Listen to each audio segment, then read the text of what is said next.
Hello ladies and gentlemen, this is Duvamil bringing you another exciting episode of A Blast to the Past.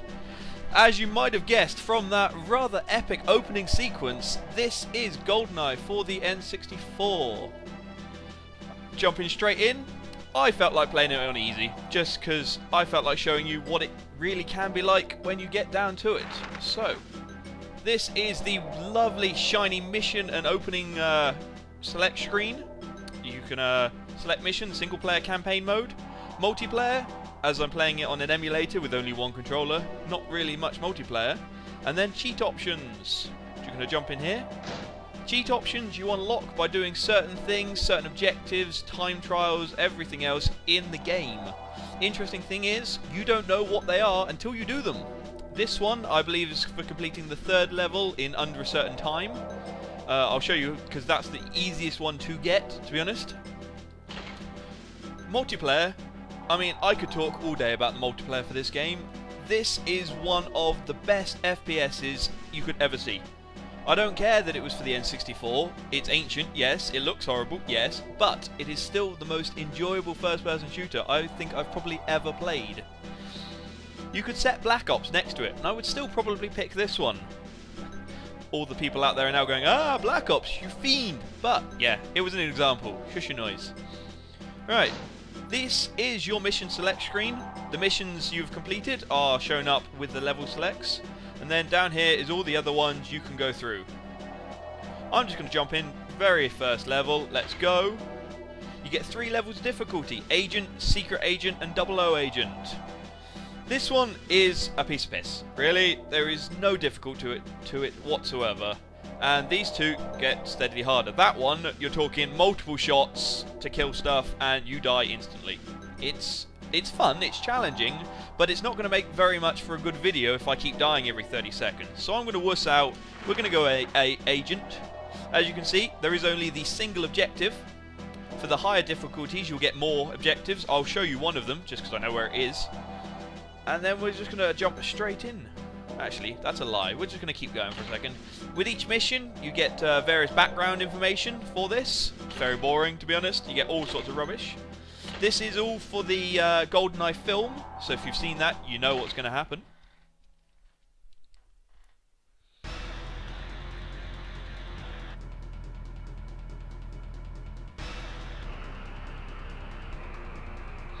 You get a lovely little opening cinematic. Yeah, I was just waiting for that to load. It's a little bit slow today. I'm not sure what's going on.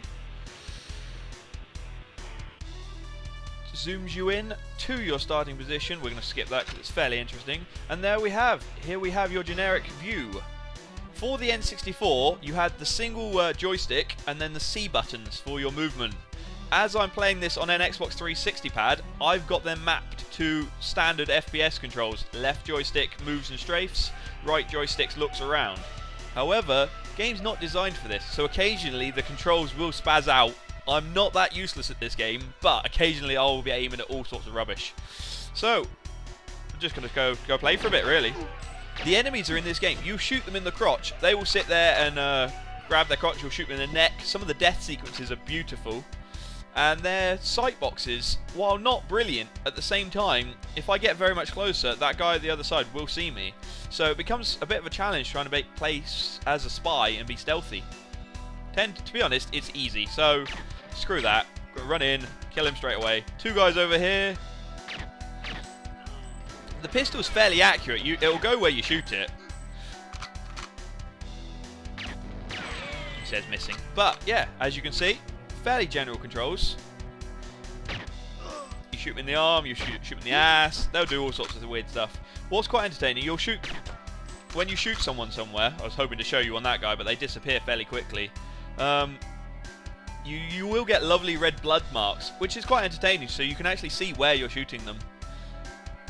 Just grabbing the sniper rifle there. Got my machine gun. Some insane weapon graphics got going on here. And the sniper. See, like I was saying, the controls for this are hideous, because the aiming, you're supposed to be using just the joystick. So because it's set up to 2, the controls for this aren't the best. So I probably won't be able to snipe anyone with this. So, once again, running straight in. Ah, As a side note, that was fairly entertaining. When you had your sniper, you got another extra weapon of the rifle butt. So you could run up and you can beat people to death with the butt of your sniper rifle, should you so wish. Don't you hide behind that building. As the difficulties go up, the AI will get steadily better. At the moment, they're set to stupid. So I can stand right here, they just can't hit me. Occasionally, if you walk into a room full of them, they will get a little bit surprised, but... I'm just trying to show you the death animation from this guy. As you can see, I shot him in the leg, so he's getting a little bit grumpy.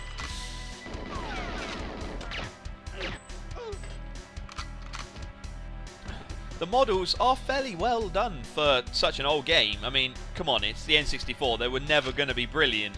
But you come through, it's actually quite impressive. For your health system, if I just pause it, you'll have your health bar on the left, and then the blue bar on the right. While we're having this up, we're going to talk about this. You've got, this is basically your watch. It gives you all your mission information. You have how close you are to finishing the mission. You can fail a mission, so you can then abort it. Jumping across, you have all your weapons. That right there is for an objective later on, but you get lovely little spinning information about all of them. Jumping across, controls. More options that you could ever want, to be honest. And then your objectives. I love how it's got the clock ticking round in the background like it actually is a real thing. That will slowly count up. As you can see, the second hand and minute hand are moving. So the longer you take, it's nothing special. It's just fairly interesting to see it going on, really. Going up here, grab some body armor. Always useful. One of my favourite things, before I go any further, this was one of my favourite games, so I'm going to natter on about this for hours and hours and hours. One of the best things about this, you see these lovely wooden box, you shoot it enough, it'll explode. You'll get explosive cardboard boxes, because everyone knows that people keep all their explosives in their cardboard boxes. When you get in close, you'll sat there and... usually they'll give you bullet holes. These crates are apparently bulletproof. There you go. And you get lovely chunks of wood coming off, which, to be honest, for a game of its time, is fairly revolutionary, really. Some simple puzzles, really. How do you get through the door? Oh, press the big red button. Let Mr. Invisible Truck Driver go through.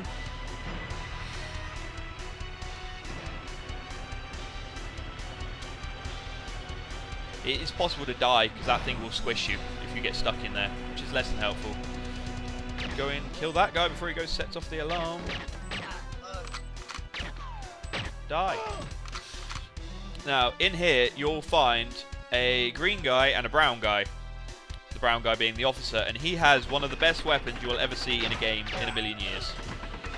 If I can stop shutting the door on my face. Die. The DD-44 Duvamil. It's absolutely beautiful. You'll get in close with this, one-shot kill. Job done. On multiplayer, you can get double of these, and you'll shred everything. Especially if you're good enough to actually like aim up properly using the C-sticks. I'm going to run out here. I'm just going to show you something special about this game. If you run just straight forward, you'll run fairly slowly. If you run and strafe, you'll move a hell of a lot quicker. So a bug in the programming based on some funky maths, based on like trigonometry. But if you move in diagonals, you'll actually cover the ground faster than you would if you just move in straight lines. So that's one of the main things about this game in the multiplayer, in single player as well, on the higher the difficulties. You need to just strafe more and more. And then you'll end up finding enemies up high, so you have to use the C-sticks to look up and down. This right here, I was talking about the modem earlier. This is where you'll use this. This is one of the objectives later on for some of the harder difficulties. You have to throw it. This right here, another point you can fail it. You've got to throw it on that computer screen. If you throw it anywhere else, you fail the mission. The amount of times I've just run up and then thrown it and it's hit like there or on the wall somewhere, and you can't get it back off. Once it's on, it's stuck. Lock gate. How do you get through a lock gate in any game? You shoot the big lock, of course. Now, this is one of the favourite bits. This is the end of the mission, just for this first section. sprint up here, and then you get to take a lovely little parachute dive off the other side. But none of this getting out a parachute. Yeah, he can live for today. My aim is a little bit off. None of this getting a parachute out. You just go for it, sprint up the stairs, straight over the edge. Ta-da! And there we have it. That is the end of the first level of GoldenEye. Now, when you finish, we'll give you a lovely little cinematic of you doing a lovely swan dive off. Because that is obviously how the cool kids do it. And then, once you finish the mission, it'll give you this lovely little completion screen. And it'll give you all sorts of information of statistics of how you're supposed to do it, the choice of your weapon, and then where you've actually shot them all. As you can see, I didn't manage any headshots in that. Mainly hit them in the limbs, so legs and arms. Oh well. This is one of the best levels, just because of this opening scene. In the movies, this is where 007 and Guy goes in to take out all the bombs, all the gas canisters down here with their bombs. So if you remember, you start off in the tunnels, in the ventilation, and you have to go through the toilets. So of course, that is what we do. But there is a bunch of gentlemen just trying to have a quiet loo break by themselves. But what do? You strafe randomly. You come in, shoot their hats off, and shoot them in the head. It entertains me more than it really should. If you want a sign of how much I've played this game, that is how much I've played this game. So you sit there and open all the toilets, and you shoot everyone, just because it gets you a little bit of extra ammo. Now, trying to do this bit sneakily is possible if you're good enough at it. Personally, I'm not. So, I mean, he's already just got shot and sprayed machine gun rounds everywhere. This guy will spray the world. But it doesn't really matter all that much, because apparently these really thick doors can block all sound, and this guy will stand here and not move.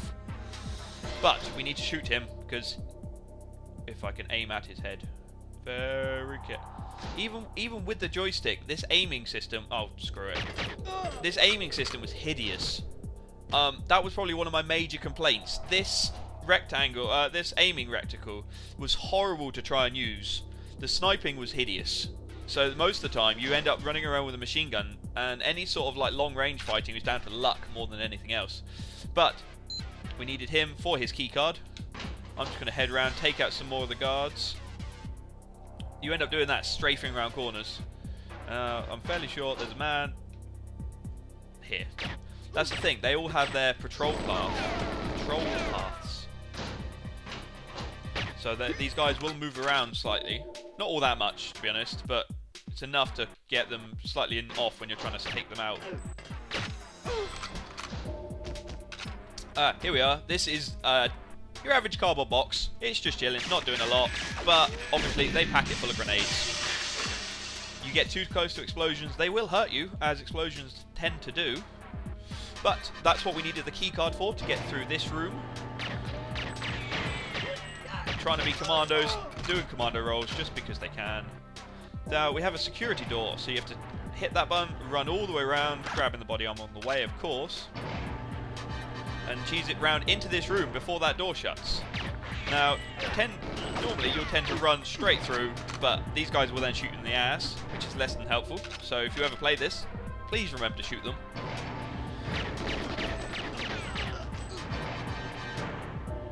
Shut the door before I reload. It's always clever idea. Now, here we have... Is that him? There is a scientist somewhere in this map that you have to get a thing from. Here he is. Now, the last time I played this, he was in a completely different room. He moves around a lot. So you have to go around every single room and look through every single scientist. And there's quite a few of them. But, as I'll load up the objectives, as you might notice... One of the major objectives is minimize scientist casualties. So if you shoot a single one of them, you fail the mission. So if you're running along, and they'll run away. As you can see, this one, he'll run away now. If he happens to run into a squad of guards and you're just machine gunning him down, then you'll fail the mission just because you shoot him. And, it's really annoying. Seriously. The amount of times you'll fail a mission, you won't even realise what you've done. But we're just going to continue on. And he's going to miss completely. Now, the AI on Agent is a little bit pathetic. I mean, fair enough, it's supposed to be easy. But, seriously, I've literally opened the door and he's taken a good couple of seconds to turn around, then shoot me. Why did you just roll into a wall?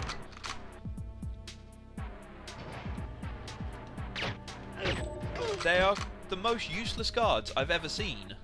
If I was a security company, I would not be hiring these people. First off, they're all ugly as hell, and there seems to be, like, seriously, there's about 48 different models.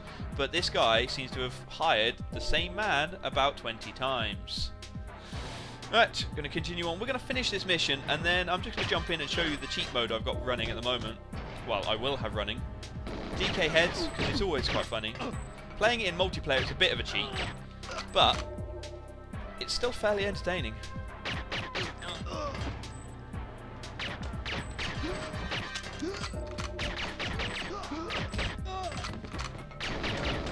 So, as you can see, they roll out the way. They will jump out the way as well, which on the higher the difficulties means trying to take them out becomes a bit of a pain.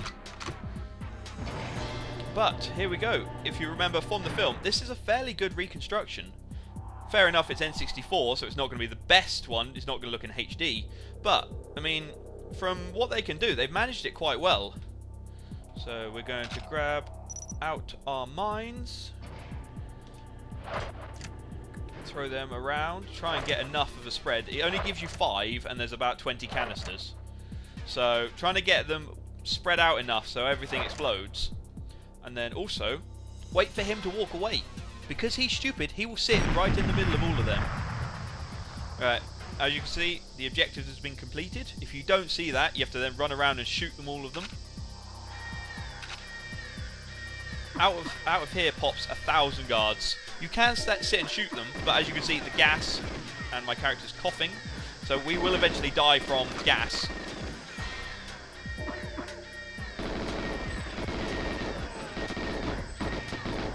And General Omarov is invincible at this point. My friend died, so it's time for me to run away. And here we go, that was the second level.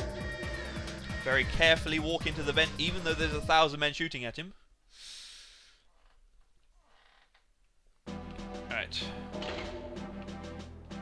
We're going to just turn this cheat mode on, just because it's hilarious.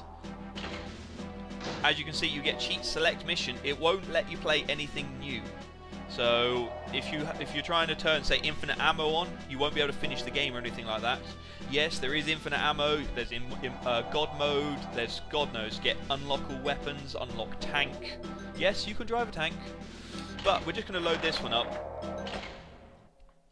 And DK mode makes your character and every other character have a rather shiny, massive head. So it becomes a little bit easier multiplayer when you're going for the headshots, because, I mean, they're massive. The auto-aim tends to shoot for the body, but at this point, the heads are so big, they cover absolutely anything. Now, as I was saying, this is doing it on a certain time, and the objective of this is to escape. So you have to run in, grab your key, and then run away. Not running into stuff would also help. This is where strafing becomes important, so you can run along, take out these guys, run along backwards. On the harder difficulties, you have to take out all these miniguns and all these turrets, because otherwise, obviously, your plane wouldn't be able to take off. Now, be careful when running to this plane, because these miniguns will shoot it, and they will blow it up if you're not careful. Ta-da. That right there is the entirety of the third level on normal difficulty. Thank you very much for watching this. Like I said, I would be doing consoles, so if you don't like it, I'm sorry, but I did warn you. Keep the requests coming in. I will be working on something else later on. This has been Duvamil. Thank you and good